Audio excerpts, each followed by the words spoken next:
Welcome, and thank you for joining us for the latest episode of FiftyForward Exchange. This is a video series produced by Nashville nonprofit 50Forward, where we exchange ideas and important topics that are relevant to the older adult community. I'm April Curlin, your host for today, and the HR director at 50Forward, and we have with us our guest, Donna Drehmann. Welcome, Donna. Thank you, April. I'm really excited to be here today. We are grateful that you have joined us. Thank you. So why don't you start off by telling us a little bit about your career and what you spent your career doing so far? Yeah, sure. I have been in Nashville for over 20 years and had a long career in customer service and customer experience, working for companies. If I said the name here in town, you would know who they were. And these roles were high pressure. Leadership roles, executive roles, where making a lot of decisions every day, responsible for a lot of associates and their well-being, and was lucky enough to do that for 20 plus years here in Nashville. Awesome. So I'm sure you have heard of the recent shift that has happened in corporate and nonprofit America.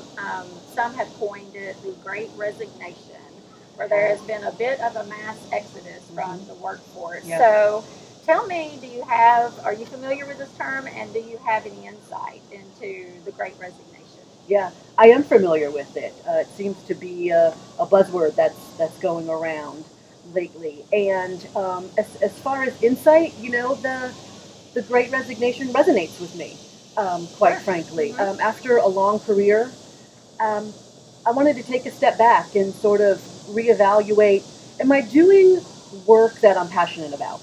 Am I doing work that excites me, something that I can contribute to?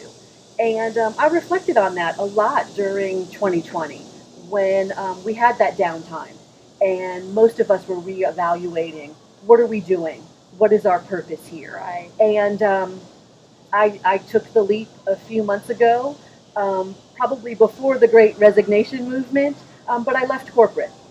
I left corporate to do something that was a passion project, work on something that would let my creativity overflow into a product, and I am now the author of a children's book.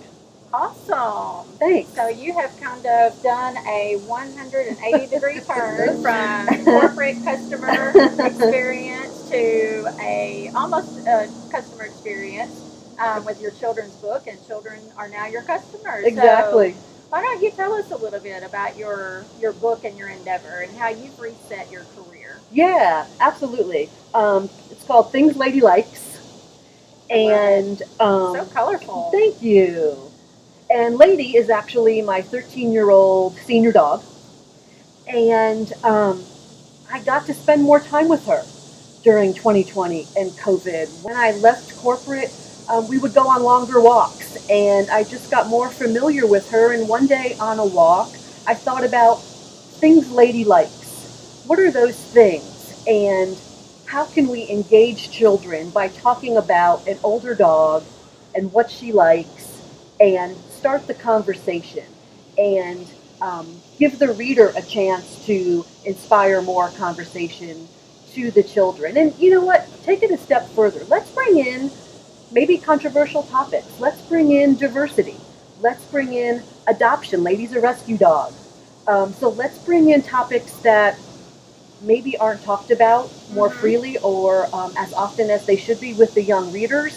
And so that's what I did with this passion project. And it's been recently published. I'm really excited about it. And you've taken a look. I think you know what I'm going for in the engagement with Things Lady Likes. I have, and I love how you have used the book as a springboard for conversations, hard conversations, to have with children and between adults. And I just think that was a brilliant way to go with this book. So Thank you. I can't wait to read the whole thing. But yes, it is beautiful. Thank you. And during COVID, we were seeing people get laid off, unfortunately, and finding other ways to make a living and other ways to survive. And so that was inspiring for me. I think I may have piggybacked off of the bravery of others when they started an Etsy store, a t-shirt shop, do whatever they needed to do to survive. I saw that all around me, And that gave me the courage to take that leap and give it a shot for myself. Right, right. Yeah. So when we were having a brief conversation last week, one of Mhm. the things that you said to me that was so impactful was that you gave yourself permission Yeah. to leave your corporate job. Yeah. So tell us a little bit about how that impacted you. Yeah. When I was talking about my career, I mentioned there were high pressure roles, a lot of responsibility, and I found myself at a point where I wasn't thrilled every day. I didn't know if I was giving my all. I didn't know if I was making the right type of contribution, and that troubled me. Um, I'm not a quitter. I don't give up. Right. But I knew I wasn't happy, and my friends knew I wasn't happy. And so I eventually just had to spend time with myself and literally said, I'm giving myself permission to go. And that was huge for me, and a relief at the same time. And once I was comfortable giving myself permission to go, probably six, 6 weeks, 8 weeks later, I resigned. I did it. And that's where the relief came in. And that's where the relief came in. And then guess what? Like, my mind was open to all kinds of possibilities. And like I said, spending time with my dog, walking my dog, and poof, a children's book comes into my mind because my mind is now open and receiving all ideas. And my creativity was, on 10, right? Right. But I wouldn't have been able to do it unless I gave myself permission to go and step back and explore the unknown, and count on myself. You know, yeah, I guess count on myself. Know that okay, it's not a paycheck every 2 weeks, but you can do it. You can find something.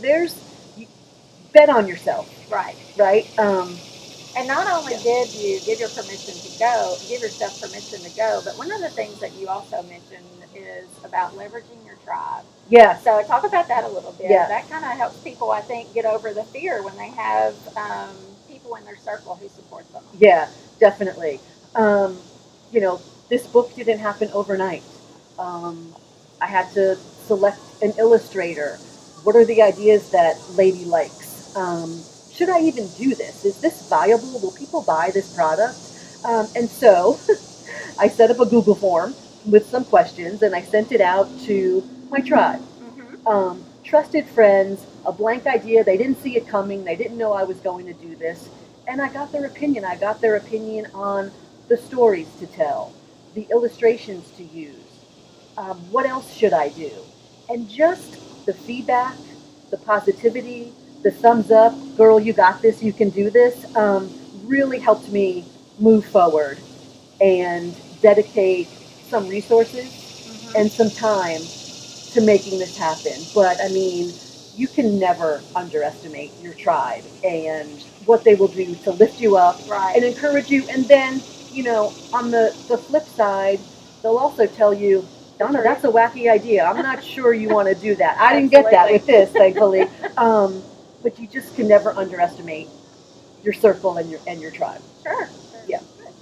So do you have any advice for people who are 50 plus that are kind of contemplating their next move, and any points of advice that you can give them? Yeah, if I look back on how I did it, or what inspired me to just go in another direction, bring my creativity to the forefront, bring my passion to the forefront, I would say just spend some time with yourself. Spend some time thinking about what gets you up in the morning, what gets you excited, what do you enjoy doing, and is there an idea there? Is there a product there? Is there a service there? I happen to be creative and put my energies into a book. You can put your energies into volunteering, joining a board, getting involved more in your neighborhood. There's so much that you can do when you just spend some time with yourself. Find out what that passion is now, because our passions at 50 plus are probably different than what they were at 20 plus and 30 Absolutely. plus. I don't know, maybe there's some lingering passions that we didn't get to that we can now get to at this point in our lives, and isn't that great? Yes, absolutely. Yeah, but just find out what gets you up in the morning and what gets you excited, and how can you do more of that. And be brave. Ask your tribe. Give yourself permission to try something new. Right. Sounds crazy, Right. but give yourself permission to just try it. Right.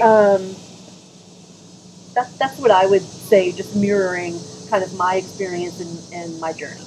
So it just kind of happens organically, it seems like. It's not anything that was forced, it just was a process that you experienced just being with yourself and your dog lady and letting your creative juices flow, it sounds like. Yeah. Great, great. Exactly. Yep. Donna, thank you so much for joining us today. I had a great time talking with you. Thank you. So I think this just about wraps it up for our latest episode of 50 Exchange. If you have an idea you want to exchange into action, tag us at #50 Exchange. We'll see you next time.